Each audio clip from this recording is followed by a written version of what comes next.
हर हर महादेव। दोस्तों, आप सभी लोग जानते हैं कि 22 अगस्त 2024 को पड़ रही है गुरुवार तृतीय तिथि। दोस्तों, ये जो गुरुवार है भाद्रपद महीने में पड़ने वाला सबसे बड़ा गुरुवार है, क्योंकि ये भाद्रपद के दिनों में पड़ रहा है, जिसका बहुत ही बड़ा और विशेष महत्व होता है।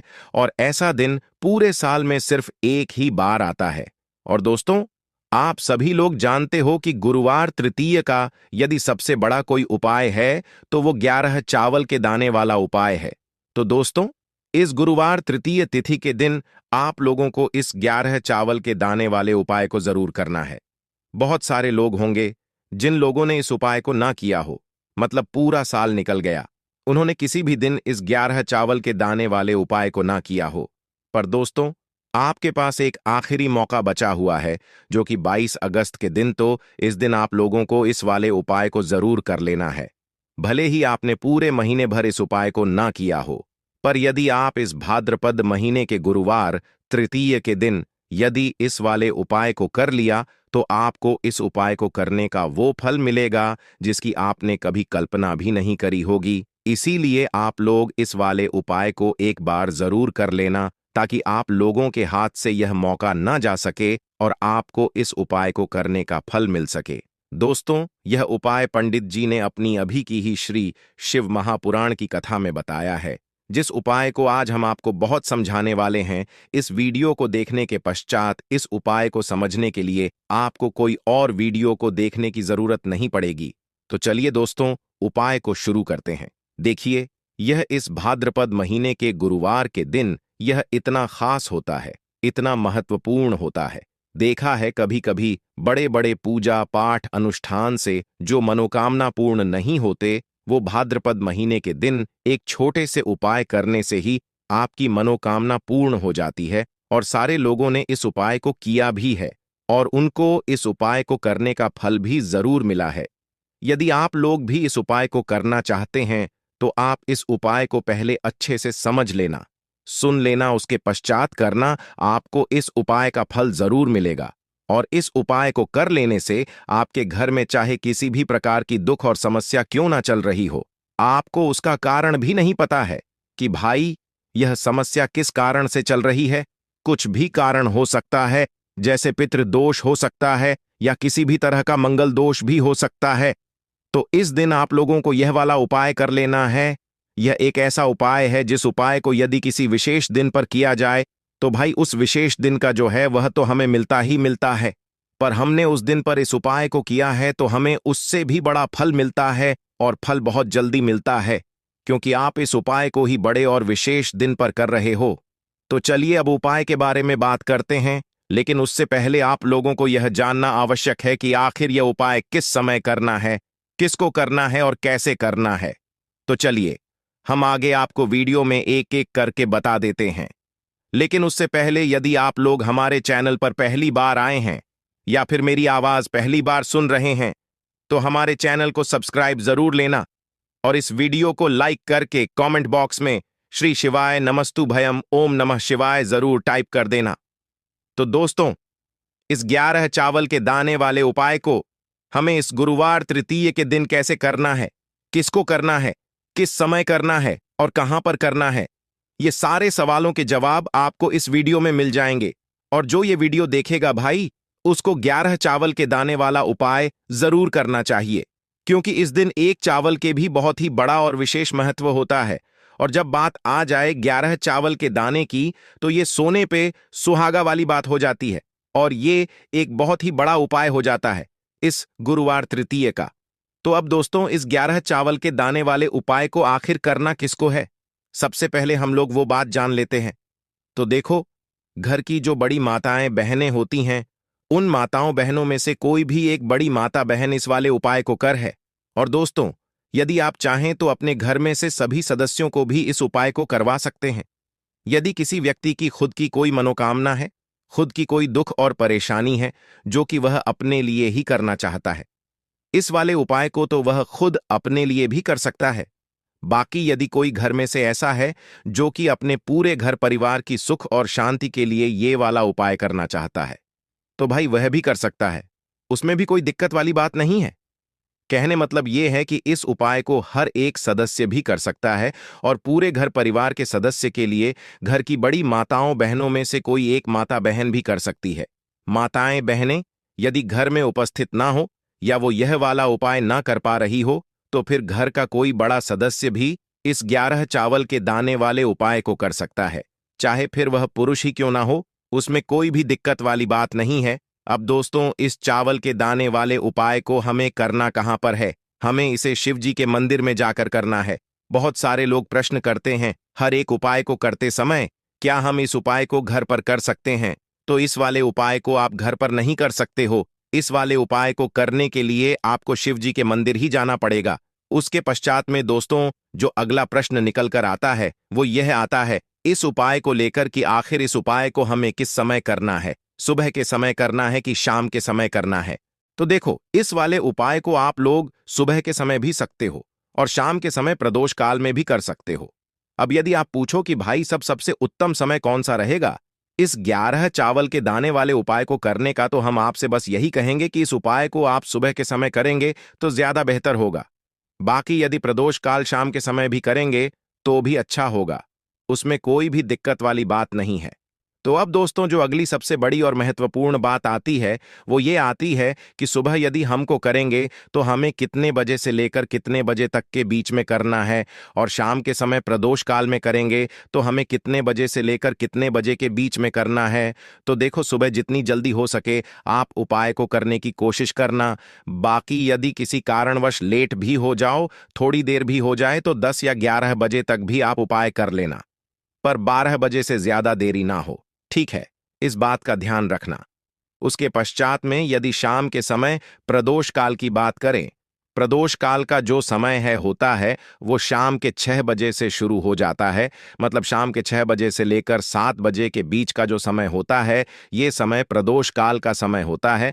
पर अभी जो मौसम चल रहा है इस मौसम में जो है शाम बहुत देरी से होती है, तो आप इस उपाय को 7 या 8 बजे के बीच में भी कर सकते हो। मतलब शाम के 6 बजे से रात 8 बजे के बीच में आप इस वाले उपाय को कर सकते हो, उसमें कोई भी दिक्कत वाली बात नहीं है। अब दोस्तों यहां पर इस उपाय को लेकर एक और सबसे बड़ी बात यह निकल कर आती है कि इस 11 चावल के दानों को हमें लेना कहां से होता है और हमें इस उपाय को करने के साथ में क्या और कुछ भी सामग्री ऐसी होती है जो शिव जी के मंदिर लेकर जानी है। तो देखो, यहां पर हम आपको बता दें। सबसे पहले आप लोग ये जान लो कि ये जो 11 चावल के वाला उपाय है, सिर्फ और सिर्फ आप उपाय की सामग्री लेकर कभी भी शिव जी के मंदिर मत जाना, क्योंकि हमें भगवान के सामने यह नहीं दर्शाना है कि यदि हम भगवान शिव जी के मंदिर आए हैं तो अपने फायदे के लिए आए हैं। तो इसलिए जो भी पूजन सामग्री है, उपाय सामग्री है, 11 चावल के दाने, इसके साथ में आपको पूजन सामग्री भी जरूर लेकर जाना है। देखो, यदि सुबह के समय उपाय कर रहे हो तो सीधी सी बात है, एक लोटा जल तो आप लेकर ही जाओगे, वही एक लोटा जल। यदि मिट्टी का जल हो तो बहुत अच्छा रहेगा। मिट्टी का जल कैसे बनाया जाता है इसके लिए हमने पहले से बहुत सारी वीडियोस बना दी है। आपके पास इस दिन एक आखिरी मौका रहेगा मिट्टी का जल शिव जी पर चढ़ाने का और उपाय को करने का। बहुत बड़ा आपको इस दिन फल मिलेगा, तो इसलिए इस दिन हो सके तो भाई मिट्टी का जल चढ़ाना।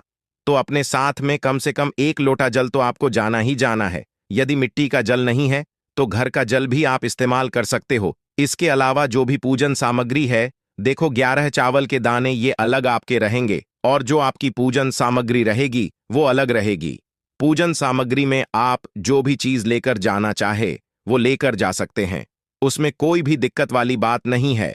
वहीं यदि हम बात करें शाम के समय की, तो शाम के समय शिवजी पर जल नहीं चढ़ता है, इसीलिए शाम के समय आप लोग एक दीपक तैयार कर लें जो कि गोल बत्ती का आटे का शुद्ध देसी गाय का घी का होगा, है ना? इसका आप लोगों को ध्यान रखना है और इस दीपक को आपको घर से जलाकर नहीं लेकर जाना है, भगवान शिवाजी के मंदिर में जाकर ही जलाना है। इस बात का भी आप लोगों को ध्यान रखना है। अब दोस्तों यहां पर हमें इस बात को समझना है कि यह 11 चावल के दाने हमें लेना कहां से है। क्या हमें दुकान से लेकर आना है या हमें अपने घर से लेना है या कहां से लेकर आना है और कौन से चावल लेना है, क्योंकि चावल भी बहुत प्रकार के होते हैं।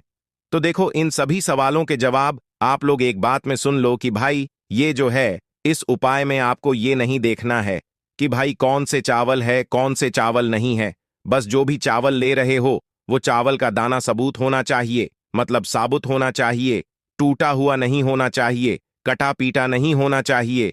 ये बात आपको ध्यान रखना है। बाकी आपका चावल बासमती हो या सादा चावल हो या कोई सा भी चावल हो, उसमें कोई भी दिक्कत वाली बात नहीं है। तो सीधी सी बात है कि आपके घर के रसोई घर में आप भोजन बनाते हो, वहां पर जो भी चावल आपके उपस्थित हो उन चावलों में से अपनी एक कटोरी भर लेना या एक मुट्ठी चावल अलग से निकाल कर रख लेना, क्योंकि हम 11 चावल ही यहां पर इस उपाय में लेने वाले हैं। तो हमें यह चावल के दाने गिनकर निकालने पर डटेंगे। इस बात का आप लोगों को ध्यान रखना है। तो अपने उस चावल की कटोरी में से या चावल में से 11 ऐसे चावल के दाने आप लोग निकाल लो जो कि टूटे हुए ना हो, कटे पिटे ना हो, जिन कोई दाग ना लगा हुआ हो, है ना, अच्छे साबुत चावल के दाने 11 दाने आप लोग निकाल कर रख लो और इन्हें किसी भी एक कागज की पुड़िया में या किसी एक छोटी सी कटोरी में आप लोग रख लो ताकि यह सुरक्षित रहे, आपके एक भी चावल का दाना इधर उधर ना हो और आपका उपाय भी पूरा अच्छे से हो जाए।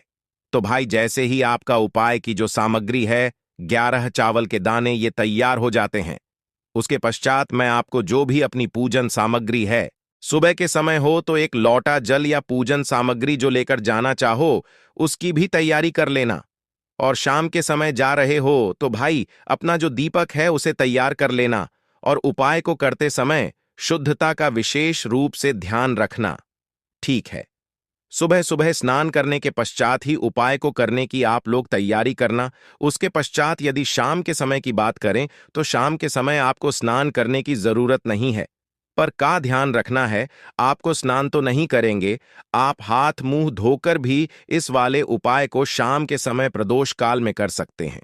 इसमें कोई दिक्कत वाली बात नहीं है।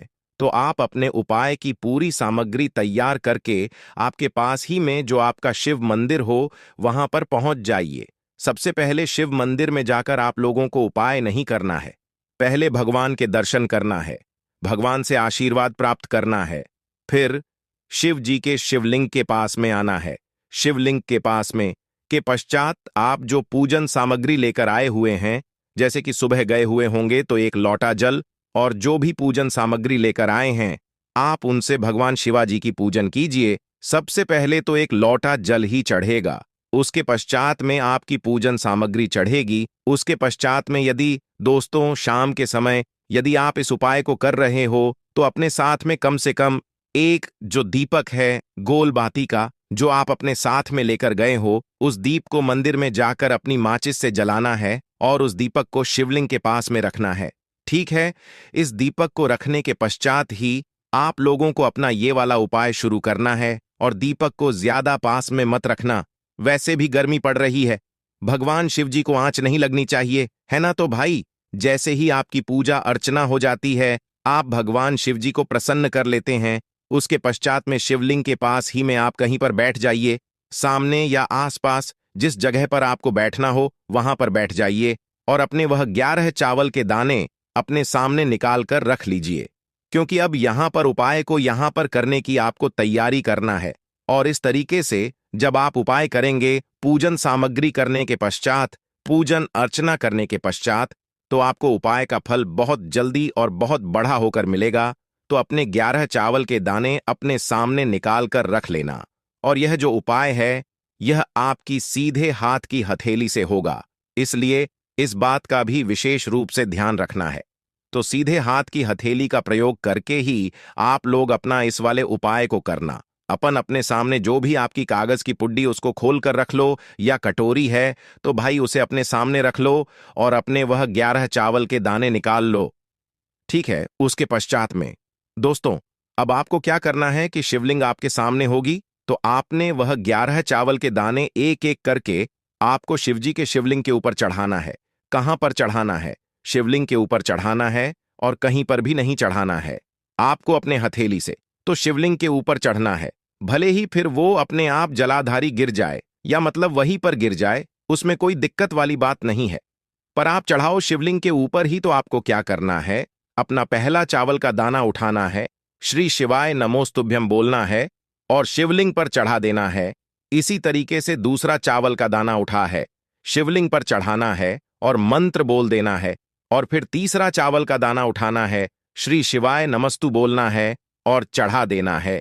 इसी प्रकार से आपको पूरे 11 चावल के दाने एक एक करके शिव जी के ऊपर चढ़ाना है और भगवान से प्रार्थना करते जाना है।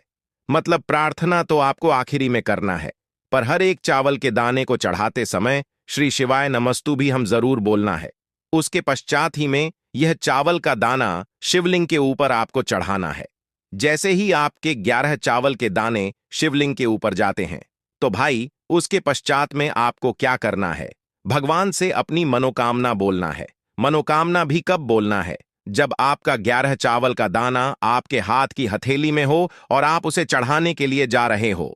श्री शिवाय नमस्तु भ्रिम बोलकर उस आखिरी चावल के दाने को शिवलिंग के ऊपर चढ़ा देना और भगवान से फिर अपनी वह मनोकामना बोल देना, जिस मनोकामना के लिए आप लोग अपना यह वाला उपाय कर रहे हो, जिस भी दुख और परेशानी के लिए आप लोग अपना यह वाला उपाय कर रहे हो, उसके पश्चात में जैसे ही आप अपनी मनोकामना बोल देते हो, आपका यह वाला उपाय पूरा हो जाता है। पर दोस्तों, उपाय को के पश्चात आप लोगों को 2 मिनट भगवान शिव जी के मंत्र का जाप जरूर करना है। और मंत्र का जाप करने के पश्चात भगवान से एक और बार प्रार्थना करना है अपनी मनोकामना के लिए या अपनी जो भी दुख और परेशानी है उसके लिए। इसके पश्चात में आप लोग भगवान को देखकर, भगवान से प्रार्थना करके, उनसे आशीर्वाद लेकर वहां से उठ सकते हैं और अपने घर पर जा सकते हैं।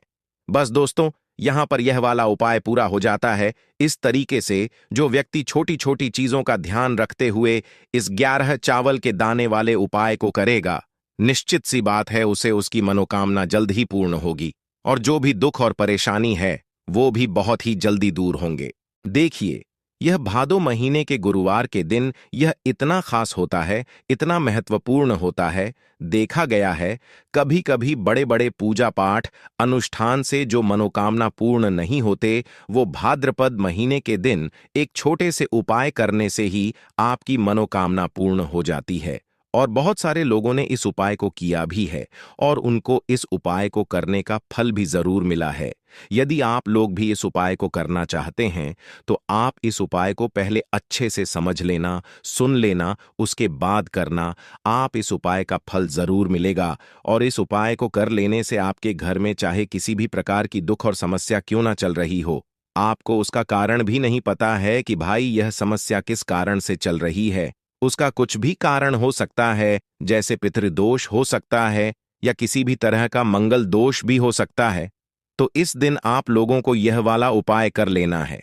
यह एक ऐसा उपाय है जिस उपाय को यदि किसी विशेष दिन पर किया जाए तो भाई उस विशेष दिन है वह तो हमें मिलता ही मिलता है, पर हमने उस दिन पर इस उपाय को किया है तो हमें उससे भी बड़ा फल मिलता है और फल बहुत जल्दी मिलता है, क्योंकि आप इस उपाय को बहुत ही बड़े और विशेष दिन पर कर रहे हो। तो चलिए अब उपाय के बारे में बात करते हैं, लेकिन उससे पहले आप लोगों को यह जानना आवश्यक है कि आखिर यह उपाय किस समय करना है, किसको करना है और कैसे करना है।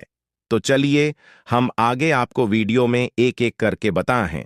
लेकिन उससे पहले यदि आप लोग हमारे चैनल पर पहली बार आए हैं या फिर मेरी आवाज आज पहली बार सुन रहे हैं तो हमारे चैनल को सब्सक्राइब जरूर कर लेना और इस वीडियो को लाइक करके कमेंट बॉक्स में श्री शिवाय नमस्तु भयम ओम नमः शिवाय जरूर टाइप कर देना। तो दोस्तों, इस चावल के दाने वाले उपाय को हमें इस गुरुवार के दिन कैसे करना है, किसको करना है, किस समय करना है और कहां पर करना है, ये सारे सवालों के जवाब आपको इस वीडियो में मिल जाएंगे। और जो ये वीडियो देखेगा भाई उसको 21 चावल के दाने वाला उपाय जरूर करना चाहिए, क्योंकि इस दिन एक चावल के दाने का भी बहुत ही बड़ा और विशेष महत्व होता है। और जब बात आ जाए 31 चावल के दाने की तो ये सोने पे सुहागा वाली बात हो जाती है और ये एक बहुत ही बड़ा उपाय हो जाता है इस गुरुवार कजरी तीज का।